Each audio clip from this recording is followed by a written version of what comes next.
Hello aspirant.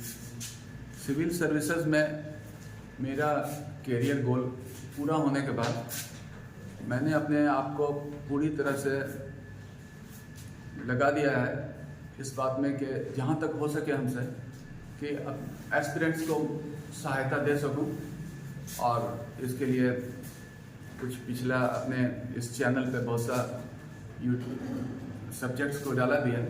लेकिन आज मैं एक बात शेयर करना चाहता हूँ आपसे कि तैयारी के सिलसिले में काफ़ी लोग इसमें तैयारी कर रहे हैं, तो उसी बारे में अपने अनुभव, चूँकि अपने जब जॉब के दौरान बहुत से ट्रेनी ऑफिसर भी मेरे साथ काम किए, क्योंकि जब मैंने एग्ज़ाम दिया था उससे अब तक पैटर्न काफ़ी बदला है, तो नए लड़कों से भी वो मेरे साथ जो आए काम किए, उन लोगों से भी बात किया, इंटरेक्शंस हुआ, और फाइनली जो अनुभव प्राप्त हुआ वो आज आप लोगों के साथ शेयर करना चाहता हूँ। तो इसमें जो ख़ास बात, जो मेरा ये ओपिनियन है, वो आपके सामने रखना चाहता हूँ कि एक तो सिविल सर्विसेज या फिर दूसरे कॉम्पिटिटिव एग्जामिनेशन भी अब उससे ही तैयारी एक ही जैसा होता है। तो उसमें एक चीज़ है कि उसमें प्रिलिमिनरी एग्जामिनेशन, मेन और इंटरव्यू है, और इसमें हर स्टेज जो है वो एलिमिनेशन का प्रोसेस है, और उस एलिमिनेशन से आप बचे उसके लिए ही आपको ढूंढना है।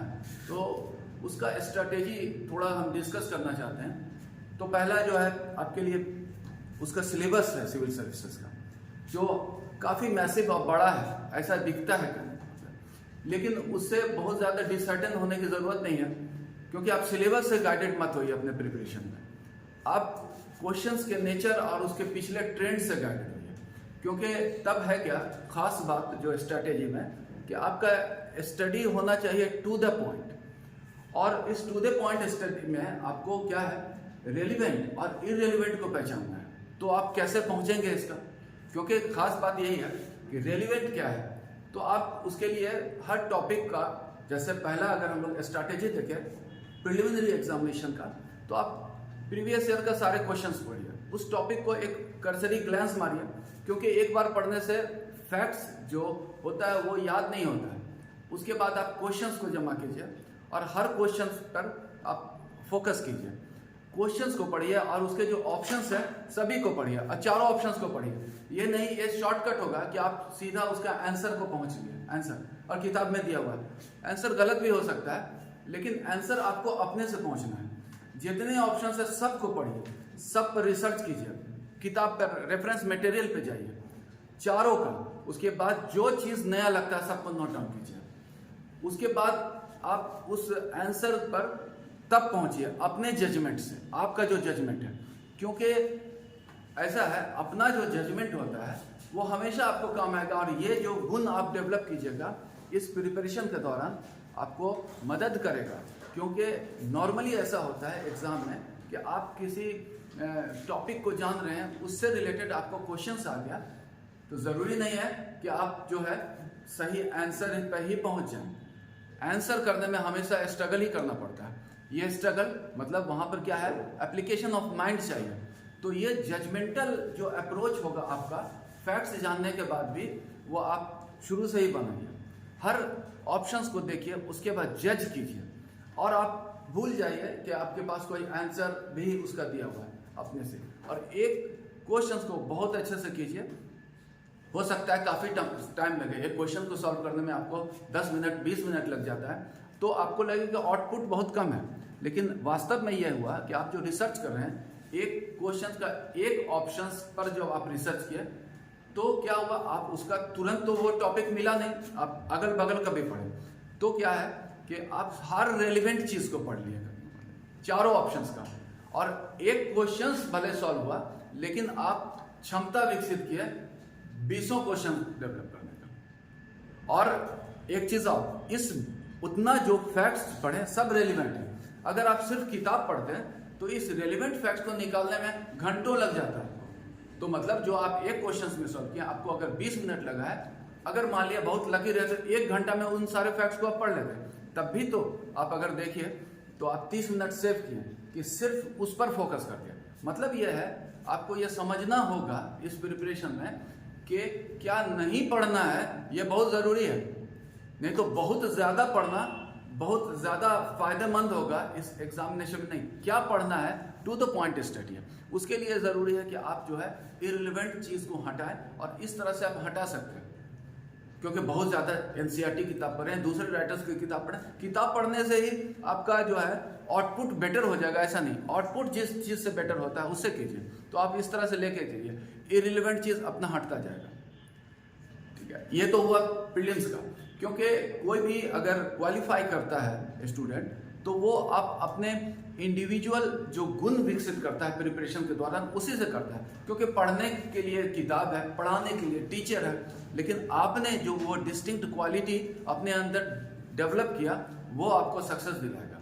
और इसमें जैसे इररिलेवेंट चीज़ को आप हटा पाए तो टाइम मैनेजमेंट हो गया आपका। आप अपने टाइम का बेस्ट मतलब ऑप्टिमम यूज़ कर पाए, अगर आप ऐसा कर पाए तो ऐसा ही हर टॉपिक का आप क्वेश्चन लेके सॉल्व कीजिए, आप पढ़िए किताब को। और उस पढ़ने में क्या होगा, जब आप एक पर्पस के साथ पढ़ेंगे कि आपको उस समस्या का हल ढूंढना है। ये एक साइकोलॉजिकल ये भी है कि आप जब पर्पस के साथ पढ़ेंगे तो आपको फोकस भी रहेंगे, आपको याद भी होगा करने में।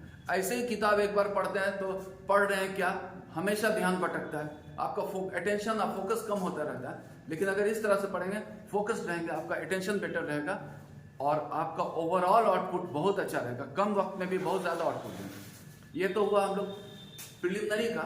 मेन का भी अप्रोच हम लोग देखें कि उसमें क्या है, आंसर आपको ऐसे टाइप लिखना होता है। तो ऐसे टाइप लिखना ऐसा नहीं है कि कोई बाय बॉर्न कोई बहुत राइटर होता है। यहाँ पे ज़रूरत है क्या, राइटिंग स्किल डेवलप करने का। एक तरह का इल्यूजन आदमी भ्रम लेके चलता है कि हम बहुत किताब पढ़ लिए तो हम अच्छा लिख लेंगे मेन में, ऐसा बिल्कुल नहीं होता है। उसमें ज़रूरत है क्या कि आप जो है लिखने का बहुत प्रैक्टिस करें। लिखने का इतना करें तो मतलब जब आपको राइटिंग स्किल आ जाएगा, हर प्रॉब्लम पर लिखना शुरू करें। क्योंकि एक अलग चीज़ है जो आपका स्टडी से जो आप गेन किए हैं, और लिखना दोनों अलग अलग क्वालिटीज़ होता है। लिखने में जो गुण ज़रूरत होता है वो आप प्रैक्टिस से, जो चीज़ ज़रूरत है प्रैक्टिस कीजिए, डेवलप करेगा। तो उसमें क्या होगा, अगर छोटा भी फैक्ट्स मिला तो आप उसको एलेबोरेट कर सकते हैं और इफेक्टिव वे में प्रेजेंट कर सकते हैं। ऐसा है कि आप बहुत पढ़ लिए लेकिन अच्छा आप लिख लीजिएगा, ऐसा नहीं है कहने का मतलब। तो क्या है, मेन के लिए उसमें लिखना पूछा जाता है, लिखने का पूरा प्रैक्टिस कीजिए। और उसमें भी है प्रीवियस ईयर के क्वेश्चन से गाइडेड हुई है उन टॉपिक से। लेकिन अगर इत्तेफाक से ऐसा होता है कि कभी क्वेश्चंस नहीं पढ़ता है, तो आप मिलाकर, और आपको जानते हैं आप एक स्किल डेवलप कर लिए, तो आप उसमें कुछ आउटपुट दीजिएगा, और वो आउटपुट जो होगा आपका ओरिजिनल होगा। और ये भी है कि हमेशा जो ओरिजिनल राइटिंग आपको अधिक स्कोरिंग करेगा। ऐसा होगा कि कोई टॉपिक आपका पढ़ा हुआ है किताब से, बिल्कुल वही क्लिक किया और आपने उसको उतार दिया, तो आप समझिए आप तो बड़े खुश हो गए एग्जाम में, लेकिन क्या है, आपका नंबर कम से कम कमीशन में तो बहुत अच्छा नहीं आएगा, क्योंकि उसमें ओरिजिनलिटी का अभाव होगा। इसलिए ऐसा हो सकता है कि कोई क्वेश्चन आप ना जाने, लेकिन आप अपने ने सोच कर लिखा, क्योंकि आपका राइटिंग स्किल है। राइटिंग स्किल में मतलब उसका प्रेजेंटेशन, पारा वाइज सिस्टमेटिक आप बढ़ रहे हैं, कंक्लूजन दे रहे हैं, अपना ओपिनियन दे रहे हैं, सारा चीज़ ये एक खूब प्रैक्टिस कीजिए। और उस प्रैक्टिस के क्रम में अब यह है कि एक लड़का, अगर इस तरह से केस स्टडी देखा जाए, जिसने पढ़ा है, काफ़ी पढ़ा है, और दूसरे ने पढ़ा भी है, लिखा भी है, तो लिखने वाले का हमेशा जो है ज़्यादा संभावना रहेगा, क्वालिफाई करेगा। नॉलेज में हो सकता है बराबर, तो इसलिए वो स्टेज आप जितना राइटिंग कीजिएगा, जो भी राइटिंग कीजिएगा, वो आपके लिए ऐड होगा। ये स्किल हुआ। अगला जो अगर हम लोग ने तीसरा जो एलिमिनेशन का प्रोसेस है वो है इंटरव्यू।